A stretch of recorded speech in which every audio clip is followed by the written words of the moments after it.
The first 2 weeks, I would say I completely fell apart, complete and utter catastrophizing. I was completely convinced I was going to lose my house, my job, my hair, everything, because, you just jump to the worst case scenario. I'm self-employed. I can't get sick pay. I can't. And of course, the fear is that that's going to impact your earning capacity. So I was convinced I was going to have to sell my house. I was going to have to move That was back going through my head as well. Yeah. Yeah, I can't not work. I can't not work.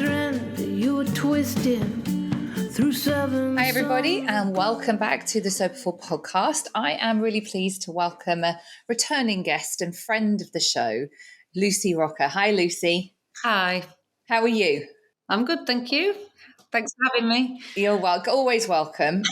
Lucy is author of many books and the founder of Soberistas in the UK, which I know lots of people have benefited from and been on. And God, you just said you celebrated 10 years. I know. It seems like an eternity ago. It's such a lot has changed. So what has changed? Well, I think kind of the conversation around sobriety and alcohol has changed. The normalization of not drinking has changed. And just kind of I think mental health generally, the whole sort of landscape of mental health awareness has changed a lot in the last 10 years. It just seems a very different place. And obviously in terms of technology, a lot has changed. We had no competition at all. We were basically the only sort of online community really when we set up in 2012. And now obviously Instagram, I mean, there's just kind of tons and tons of sober influences online. So a lot has changed. Do you think that we're in because it's really interesting for me comparing the USA and the UK. And whenever I have a client who's about our age, Generation X, and I always say, like, tell me about your drinking. But you don't need to tell me about your drinking because I know what your drinking's like, because I know what Generation X Brits drink like. We are absolutely rampant binge drinkers. Do you think anything's changing in the UK? Well, I mean, my older daughter's 24 and her cohort of friends, her sort of peer group, are very different to my peer group at that age. We were all about, like you say, just chronic binge drinkers. We were drinking a bottle of wine a night. Yeah. Most, getting absolutely wasted when we went out, drinking with our kids. I mean, I remember when all of our babies were born and we used to go to the pub at the weekend with the husbands and the babies and have several drinks with our babies, 4 or 5 pints, and then push the baby home in the pram. And it was considered completely normal. It was just a really hedonistic decade, the 90s. And my daughter's not like that at all, and her friends are not like that either. So it's not to say that they don't drink, but it definitely seems to have shifted. None of them would go to a pub on their own and drink pints and smoke and play pool.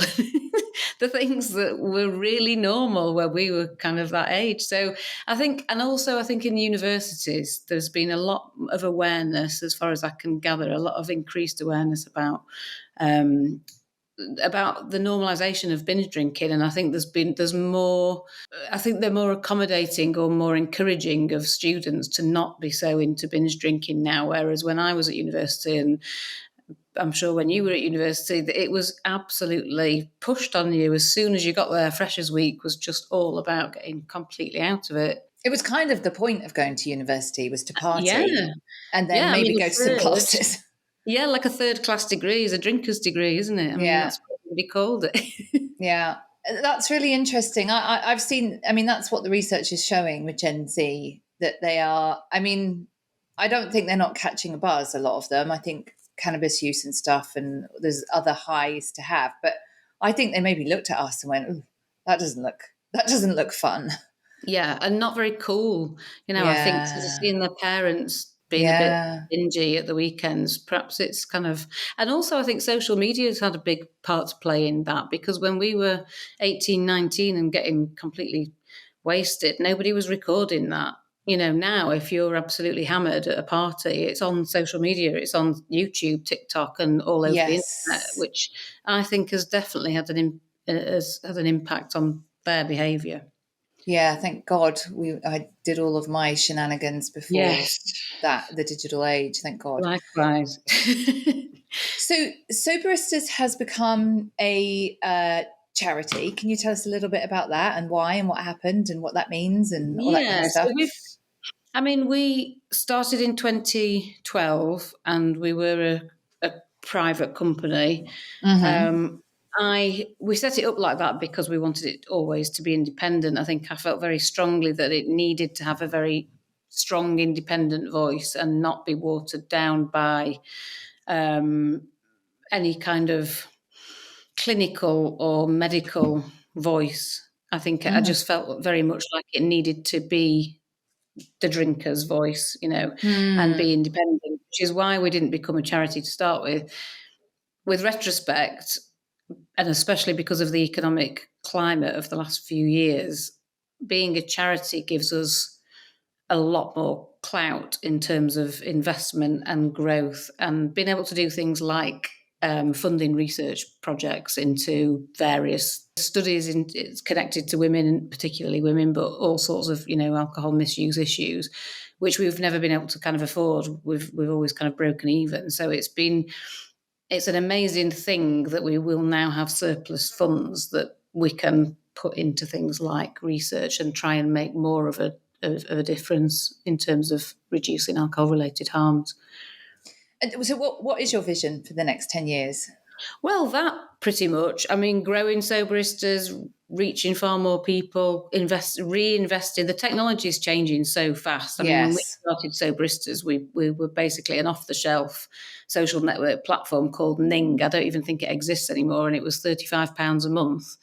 Um, and then since then we've had a website built. Now we're having an app built. It changes every 2 years. We need Yeah. a new site to stay on top of the technology. It's Mm. huge investment. And so that is the vision, really, to maintain our current technological relevance so that we can keep appealing and keep reaching people and helping them, make it as accessible and intuitive as possible so that people will use it to stop drinking. Can you just say, because I know we have people listen to this podcast all over the world, and I know you have members all over the world. It isn't just a UK based site. What do people get from being a member? What's the benefits? Just tell them a little bit I about mean, that. in a nutshell, connection. So it's Right. basically connection with other people who are binge drinkers who all want to stop drinking. So the only requisite for being a member is somebody with a problematic relationship with alcohol who wants to stop drinking. And by joining, you are able to post blogs, you're able to go on the forum, you can sign up to our 100-day thread, which is a focused kind of support group, smaller kind of area of the site, but really intense daily support where people are encouraged to be sober for 100 days. There's an Ask the Doctor service on there, which particularly for the Americans, it's like a free, if you're a member, you can ask our doctor anything. She's an addiction specialist GP. There's a chat room so you can access live support. It's just a very good place, A, for realising you're not alone, Mm. B, for maintaining your anonymity and seeking help in that anonymous state so you can be completely Mm. open about your issues with alcohol, which is really, really important for the recovery process. Mm. As far as I'm concerned, it's getting rid of that shame and thinking there's something wrong with you. Being able Mm. to connect with other people in that way and realizing that there's millions of people all over the world who have got that same issue is really powerful. Yes. So it's writing blogs, posting on the forum, speaking in the chat room, but fundamentally all of that being a way of connecting with other people who are on the same Yeah. wavelength.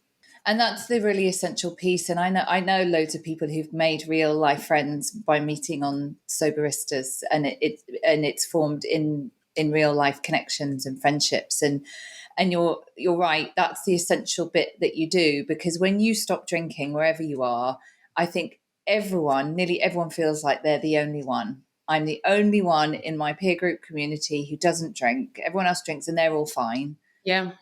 We all think everybody's around us is. I always tell my clients that I'm going to say at least half of your peer group is also questioning their relationship with Yeah. alcohol, but they're just Yeah. not showing it. Yeah. So it is really important, especially in the early days, because you do feel like you're the only one. And then you discover, I discovered this, I don't know if you did, that how unoriginal I was, right? How I felt and what I was going through. I thought I was the only one, and I'm Yeah. not. You discover you're not remotely special or different. No, it's an amazing thing when you've held that secret inside for so long to suddenly realize that you're, really normal. It's like people who've been doing exactly the same thing. But it's when you bump into somebody in the street and they'll say, how are you? And you say, fine, thanks. How are you? And they say, fine, thanks. Nobody says, oh, terrible. I'm drinking a bottle of wine every night and I feel like death and I've got terrible anxiety and I can't stop drinking. So nobody talks about it. But you got forum like Soberistas where people are completely anonymous and you can, you can fully open up about it. And that's the beauty of it. And I want to. So you've been going through a lot yourself, haven't you? In the last year, we've just finished Breast Cancer Awareness Month, and I know that you did a post a while ago. Can you tell us a little bit about that, Lucy? Yes. So I was diagnosed with breast cancer last September in 22. After finding a lump which I thought was benign and turned out not to be. I was very lucky. It was stage 1 and it was localized. It was it hadn't spread, so they were able to remove the tumour and not have any sort of further surgery than that, and just 3 weeks of radiotherapy. But yes, terrifying, especially after stopping drinking 20 odd years before, 10 years before, and thinking that I was kind of bomb proof from all of those things. It was one of the things as a drinker, funnily enough, that used to kind of get me in the middle of the night, the 3 a.m. horrors where you sort of worry about what you're doing to yourself. I always used to worry about breast cancer. So it was a bit kind of ironic that I ended up getting that. But I mean, it was another reminder of why I am completely committed to living a healthy lifestyle. And I was very glad that I'd stopped drinking when I did and hopefully, kind of minimized the harm. Yes, I had breast cancer, but it was caught really early and I'm not even sure I would have been alive if I'd have carried on drinking the way I was drinking. The other thing is it's not that you'd stop drinking for 10 years. It's that when you are drinking, it's so easy to lie to yourself, isn't it? And brush things off and not get round to making the appointment and all that kind of stuff. It's like we're not really on top of life, to say the least, right? So the other thing is that you were fully like, right, action. Well, yeah. And actually, I would say one of the most important things that got me through that few months was mindfulness and meditation. And I made a very clear and concerted decision about 2 weeks after my diagnosis that I was going to have to do some serious kind of mind management work to stay positive and not let the fear get to me. So I was doing a lot of meditation, a lot of like really kind of forced mindfulness to keep in the present moment and not allow my thoughts to, go to any catastrophizing, fearful places. I got a PT, so I was, probably in the best shape I've been in ages, actually, when I was in the middle of all the treatment. I was running to the hospital for my radiotherapy appointments. I was doing a lot of kind of holistic stuff that meant I stayed really positive and emotionally resilient throughout that process. Had I been drinking, guaranteed there's no way I would have been able to do any of that. Yes. And it was surprising, well, maybe not surprising, but I had a lot of emails from people on Soberistas saying they'd had breast cancer and had drunk their way through it. And it stands to reason, doesn't it? We're terrified, we get some news like that. And of course, we're going to turn to the coping mechanism that we've always used to deal with big emotions.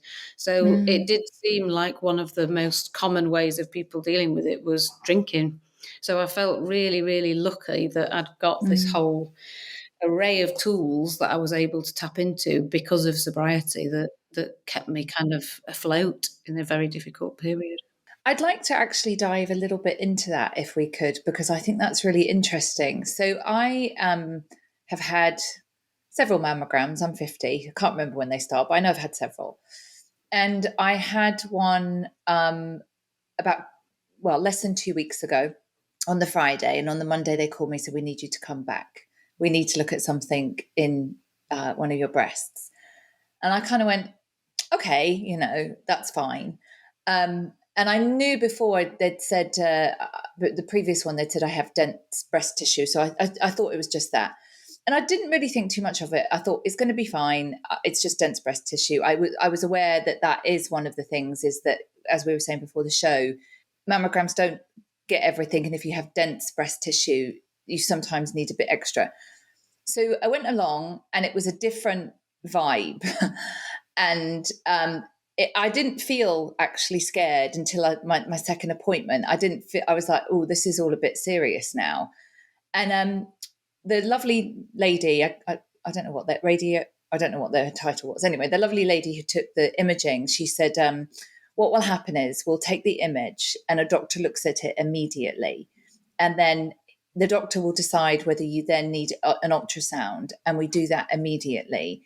And then you don't leave here without us telling you what's going on. Because I kind of assumed you do it and then you wait a few more days, which, you know, is awful. So she did that, and then she took me to this lovely little room, and I sat there, and that's when the fear really descended on me, because I was in this other room, and I thought, oh God, like, and she was maybe 40 minutes, and she came back and said, you're fine, you can go, it's all good. And I was like, and but in that moment, that's when it really, it was in that waiting room that, like, I thought, God, so many women sit here and get I'm sorry, you have breast cancer. And that's when it really hit me. So you did. And managing that fear is, and this is why I want to talk about it, because I'm the same. I have lots of clients who are drinking their way through it, and this is not the best way to manage it. Talk to me about the practice, like what you did, and if you could give us a bit more detail. So, I mean, the first 2 weeks, I would say I completely fell apart. I mean, complete and utter catastrophizing. I was completely convinced I was going to lose my house, my job, everything, my hair, because, you know, you just jump to the worst case scenario. I'm self-employed. I can't get sick pay. I can't, you know, that's the nurse is like, you need to take 3 months off work or maybe 6 months off work. I'm like, I'm not going to be able to take a day off work. So I worked all the way through it. Didn't have a couple of days when I had the surgery. And of course, you know, the fear is that that's going to impact your earning capacity. So I was convinced I was going to have to sell my house. I was going to have to move. That was going through my head as well. Yeah. I can't not work. I can't not work. No, I cannot work. And then also, you know, relationships, how's it going to affect your relationships? You know, your partner, can they cope with this? So 2 weeks of complete catastrophizing, falling apart. But then something kicked in after a couple of weeks where I felt this very acute realization that I had to get a grip of my mental health, that I'd got 6 months ahead of me of hospital appointments, treatment, tests, not knowing whether it spread, lots of waiting. You know, you just described that 40 minutes in the room. That's a constant thing when you've actually got it. They don't know whether it's spread. They've got to take your lymph nodes out. They have to test the lymph nodes, see if it's spread beyond the initial area. So there's a lot of mind management needed. So I did meditation every day, at least once, but usually 3 or 4 times. And I did a lot of guided meditations specifically for dealing with cancer. So there's some amazing meditations on YouTube about visualizing kind of when you're having radiotherapy or chemo, visualizing kind of gold, like droplets going into your body and getting rid of all of the kind of nasty cancer cells and filling your body full of strength and rejuvenation. And so really nice positive visualizations to try and get into your head that this is, you know, the treatment is curing you, it's making you strong again. That was really, really helpful. I think I'm very good at knowing what serves me as a result of being sober as well. I've got really good kind of emotional boundaries, and I know what I need and what I don't need. So they told me at the hospital, go on the cancer forums. It's really helpful. It was not helpful for me at all. Went on the cancer forums and they're full of people talking about how their husbands have left them, they've lost their job, they've put on 3 stone, they can't work, you know, they're depressed. It was just kind of this avalanche of sadness and Yeah. misery. And I just Yeah. thought, that's not how I'm going to deal with this. I'm just going to kind of go completely the opposite way. So I hired a personal trainer, told him what was going on. I said, look, I just need to be really strong. I've got to, do that physically in order to make that, mental leap and make me feel as if I can cope with this. If I feel strong physically, it's going to have a big, powerful impact on how I feel mentally. So he was brilliant. And then, running, a lot of running, that really helped. Running was, every time I went for a run, I was, I felt like I was not going to die, Mm. basically. So that Mm. was hugely helpful. And I didn't see many people either. I think I kind of isolated myself quite a lot, because people's reaction when you have cancer is often to sort of put their arm around you, and they're kind of a bit awkward and they don't know what to say, and they feel, they sort of treat you differently. You feel very different. Actually, there were some quite strong parallels with when you first stopped drinking. When people Really? sort of put their arm around you and, oh, are you all right? Because you're an alcoholic. And, you kind of think, yeah, I'm fine. I've stopped drinking. I feel great. It's very similar kind of reaction when people find out you've got cancer. Like, oh, you're out for a walk. Well done. And I'm like, I've just run 10 miles this morning. I'm absolutely fine. I've got a tumour. They're going to take it out. But it seeps in, people's reactions, people's attitudes towards cancer, their fear of cancer can really get into your head if you're not careful. And I Mm. kind of couldn't let that happen. So I did choose very carefully who I spent time with, and made sure that I only surrounded myself with people who were on my wavelength, basically. Mm. So, but all of that stuff comes under the umbrella of kind of emotional wellness, doesn't it? And Mm. self-awareness. And that is what you get from sobriety. I wouldn't have Mm. had that self-awareness if I didn't have that, period of sobriety behind me. I want to say, as a therapist, what an appropriate reaction you had. And I want to just kind of mention process. Like, we all go through these different processes. When something like a cancer diagnosis happens, the appropriate thing is to fall apart and wail and scream and catastrophize and do all of that. What we want to do is not get stuck in it. I always, when I have clients who have some big event like that, I always say, you need to go and take a few days, and you need to cry and scream and wail, and you need to do all of that. That's really important. And then we're going to talk about how you're going to get through it, because what we don't want to do is continue that for months and months and months, because it's so detrimental. So you did that, and then went, right, I've got to do some stuff here to get through this, which I recall when you told me about your sobriety story. It's almost the same kind of like, right, I've got to do something here. And you made up your mind and you did it. Yeah. Yeah. But interestingly, and I absolutely agree with you, that kind of processing and allowing yourself, which Yeah. is another thing because of sobriety that you do kind of learn, isn't it? But I also, when I spoke to my therapist towards the end of the cancer diagnosis, I had a few sessions with my therapist, not diagnosis, the end of the chapter of having cancer, when I was coming to the end of the treatment. And she said, you are brilliant at drive mode. You are either in threat or drive. Threat or drive. That's Mm, all you mm, do. And it's brilliant. It's got you through this. But at some point, it's going to catch up with you, and it's going to, kind of the delayed reaction of what you've just been through and the trauma. And when that happens, you need to let that happen. And it was really good advice. And it's not a state I'm used to allowing myself to be in. So it was quite a humbling thing mm, to really kind of allow myself to feel that fear and the mm, trauma and the awfulness of it, which didn't come until really afterwards. It kind of hit me afterwards when I'd got out of survival mode. mm. I wanted to ask, like, what have you learned now about, well, particularly breast cancer and alcohol, that you didn't know before? Well, it's actually complicated. I was under the impression that there is an absolute link between alcohol and breast cancer, but I'm in a focus group for a university study, quite a big study into the link between alcohol and breast cancer, Mm, and have spoken to some experts recently about it, actually.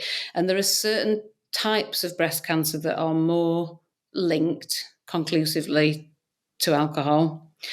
There are different people who are more affected by that correlation between alcohol and breast cancer.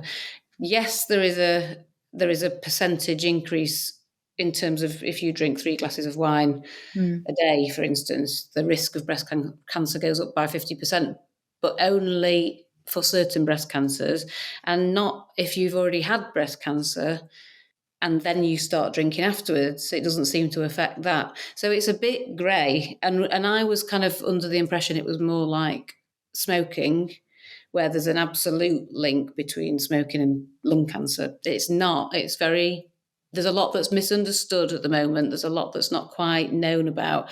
They do know categorically there is a link, but who that affects and the degree to which it affects those people is all a bit grey at the moment. So, I mean, their advice is it's better to not drink. Yeah.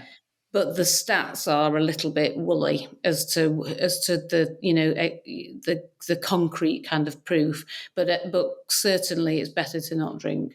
So I was very pleased that as part of my whole healthy lifestyle, I'm doing that. But the other things that are really, really important for reducing risk is exercise, not being overweight, obviously not smoking.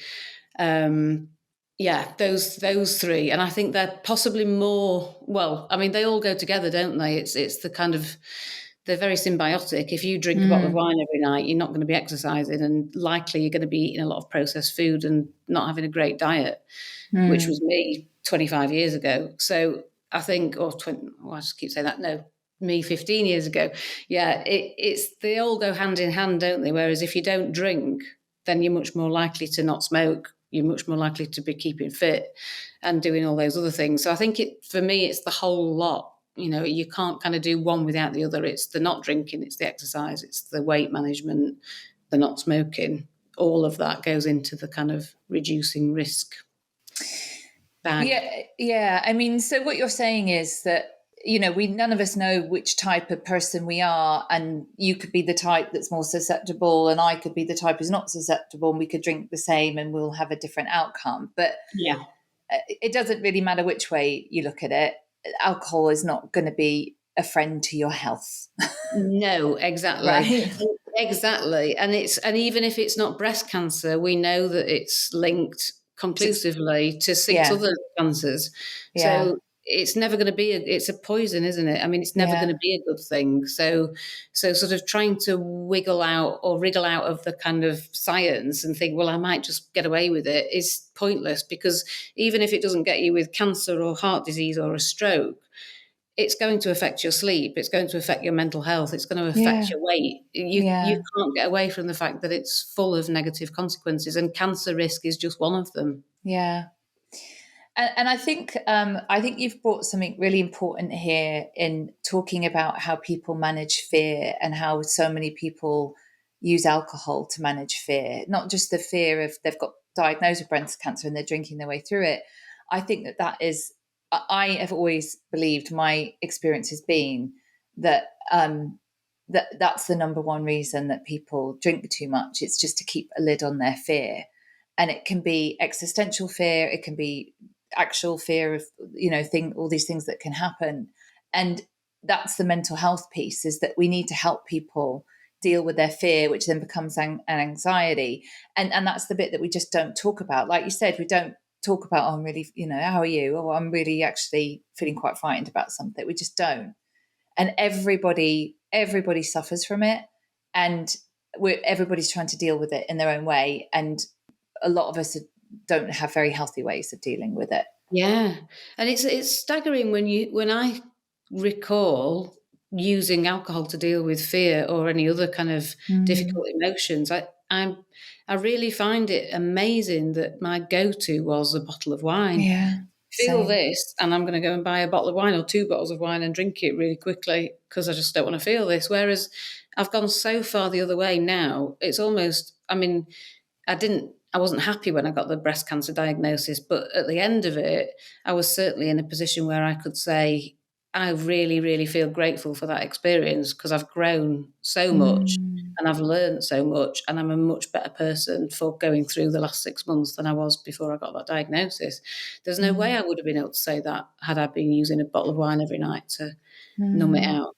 It would have been 100 times worse. It must completely shift your perspective of life. And how old are you, Lucy? Can I ask? I can't. 48. Well, yeah, I'm 50. We're the same Yeah. age. Because I feel like post 45, I've been really kind of like aging and really thinking about investing. Like I am investing heavily in my health because I want to be a healthy 80-something-year-old.